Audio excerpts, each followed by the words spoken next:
इस दूसरा क्या है, अस्वीकार्य भावनाओं को छिपाना। कुछ ऐसे भावनाएं या इमोशंस होते हैं जो अवांछनीय है, जिसको कहा नहीं जा सकता है, तो इस तरह के प्रोजेक्शन के द्वारा उसको छुपा दिया जाता है, क्योंकि जो खुद में बुरी लगती है वो दूसरों में देखने की प्रवृत्ति होती है। तो अगर हमारे अंदर किसी के प्रति नफरत की भावना है तो हम उसको प्रोजेक्ट कर देते हैं, वो मुझसे नफरत कर रहा है, और ऐसा कहकर हम अपने आप को अपनी नजरों में गिरने से बचा लेते हैं।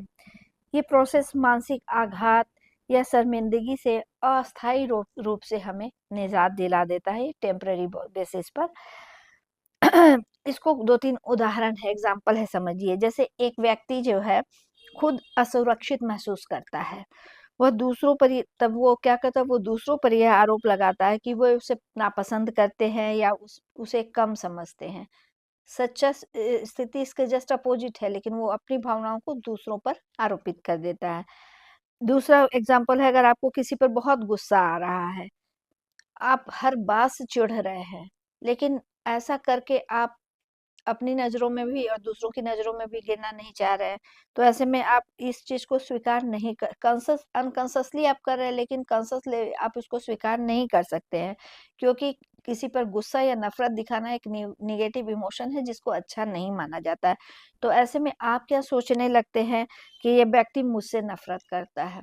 एक्चुअली आप उससे करते हो अनकॉन्शियसली, लेकिन आपके मन पे इस बात से कुछ बुरा महसूस ना हो, आप अपने आपको किसी से मतलब इस नेगेटिव इमोशन के कारण अपने आप को बुरा ना समझे, अपने बुरा महसूस कराने की जगह हम दूसरों पर अनकॉन्शियस, जितनी भी चीजें हैं अनकॉन्शियस, आप अवेयर नहीं है, अनकॉन्शियसली ऐसा करते हैं।